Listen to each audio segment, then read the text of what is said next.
अरे ज्यांना व्यवस्थेनं अधिक छळलं त्या महार मांगाने एकत्र येऊन व्यवस्थेच्या विरोधात लढायचं आहे हो. काय व्यवस्थेच्या इथल्या ब्राह्मणी धर्म व्यवस्थेच्या जाती व्यवस्थेच्या विरोधात कोण लढू शकतं? तर या व्यवस्थेनं ज्यांना अधिक छळलं ते महार आणि पूर्वाश्रमीचे महार आणि मांगच इथल्या ब्राह्मणी धर्म व्यवस्थेच्या विरोधात लढू शकतात. ही चळवळीची भूमिका असताना सुद्धा आज आरक्षणाच्या उपवर्गीकरणाच्या वरून एकमेकाच्या महार आणि मांग हे एकमेकाच्या विरोधात लढायला लागलेत, भांडायला लागलेत. काय शोकांतिक आहे, दुर्दैव आहे. ज्यांना व्यवस्थेच्या विरोध, ज्यांना एकत्र येऊन, ज्या महार मांगाला एकत्र येऊन प्रबुद्ध समाज बनून इथल्या व्यवस्थेच्या विरोधात लढायचं होतं, त्याच महारा मांगामध्ये आरक्षणाच्या उपवर्गीकरणावरून भांडणं लागली. तेच एकमेकाच्या विरोधात लढत आहे आणि त्या लढ्याला खतपाणी, त्या भांडणाला खतपाणी घालण्याचं काम असं आगस्ताळीपणाची भाषणं करणारे हे बिनकामाचे नेते स्वतःला नेते म्हणणारी मंडळी करत आहे. तुम्ही ज्या मातंग समाजाच्या नेत्यांची नावं घेऊन जी तुम्ही त्यांच्यावर जी डागपाडा टीका करताय ना, माझं त्या टीकेला काय म्हणणं नाही, पण त्या टीकेमुळं तो नेता, ते नेत्यांना मातंग समाजाला उलट पाठिंबाच मिळत आहे.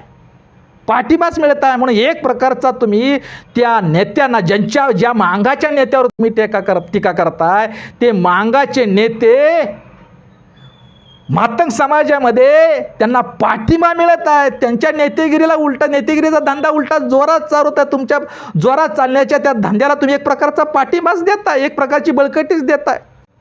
मातंग समाजामधील काही विकाऊ नेते, दलाल नेते, चमचे नेते, चुकीचे नेते, यडपाट नेत्यांच्यामुळं आणि काय महार समाजातील काय थोडीफार नेत्यांच्या चुकीच्या नेत्यांच्यामुळं मातंग समाजाची बी बदनामी होती. मातंग समाजाच्या दलाल नेत्यांच्यामुळं ही मातंग समाजाची बदनामी होते आणि महार समाजातील व बौद्ध समाजातील काही चुकीच्या नेत्यांच्यामुळं ही बौद्ध समाजाची आणि महार समाजाची सुद्धा बदनामी होती. याचं कुठंतरी भान असलं पाहिजे.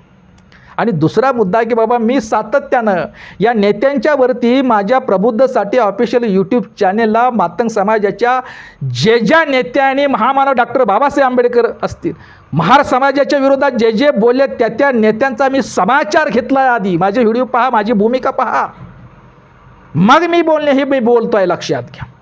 आणि आणखी सगळ्यात महत्त्वाचा मुद्दा मी या ठिकाणी मांडेल की कालचा आरक्षणाच्या उपवर्गीकरणाच्या विरोधातले लाखोचे मोर्चे निघत आहे. याच्या बी अगोदर अन्य अत्याचार विरोधातल्या काही प्रासंगिकरित्या प्रतिक्रियात्मक आंदोलनाचा भाग म्हणून जे मोर्चे निघत आहे, लाखोचे मोर्चे, त्या लाखोच्या मोर्चाचं रूपांतर आंबेडकरवादी पक्षाला, त्या मोर्चाचं रूपांतर आंबेडकरवादी राजकीय पक्षाला मतदान करण्यामध्ये होतंय का, हे सुद्धा पाहिलं पाहिजे, हे सुद्धा तपासलं पाहिजे. लाखोचे मोर्चे काढतो आपण, पण त्या मोर्चेमध्ये सामील होणारे, मोर्चा घेणारे नेते, मोर्चांचं नेतृत्व करणारे, त्या मोर्चामध्ये भाषणं करणारे पुढारी नेते हे आंबेडकर निवडणुकीमध्ये, लोकसभा विधानसभा निवडणुकीमध्ये ते आंबेडकरवादी पक्ष वाढवता, आंबेडकरवादी राजकारणाचा प्रभाव वाढवता म्हणून आंबेडकरवादी पक्षाला ते मतदान करतात का? त्या मोर्चाचं रूपांतर आंबेडकरवादी पक्षाला मतदान करण्यामध्ये होतोय का? 5 वर्ष आपण प्रतिक्रियात्मक आंदोलन करायचं, अन्य अत्याचार झालं का मोर्चे काढायचं आणि 5 वर्षात 5 वर्षामध्ये लोकसभा विधानसभा निवडणुका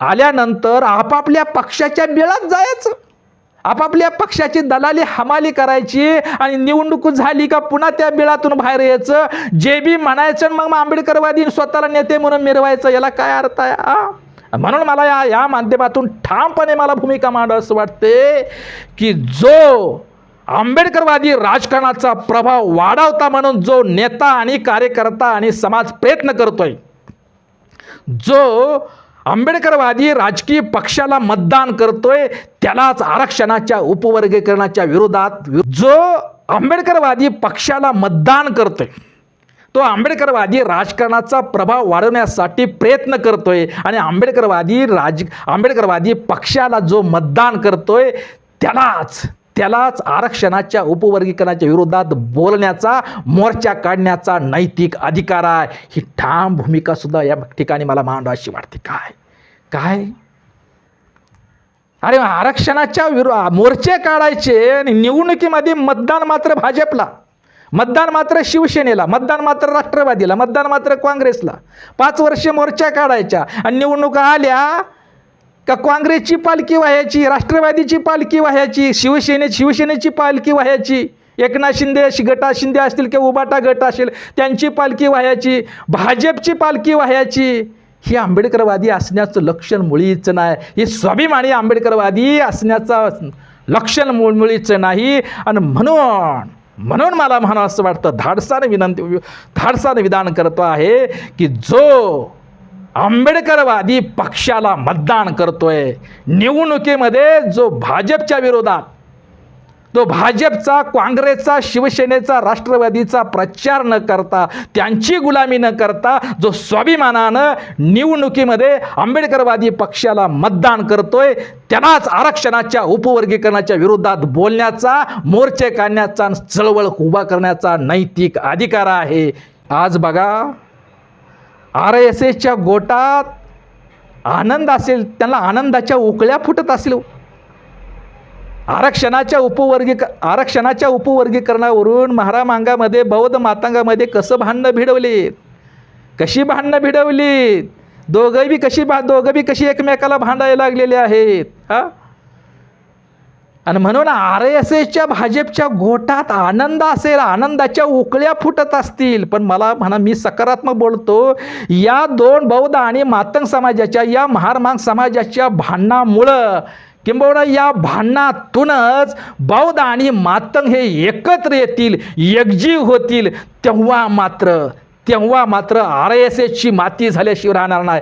तेव्हा मात्र भाजप मनवाद्याची आणि RSSची मूठमाती झाल्याशिवाय राहणार नाही. हा आशावाद, ही सकारात्मक भूमिका मांडून इथंच मी थांबतो.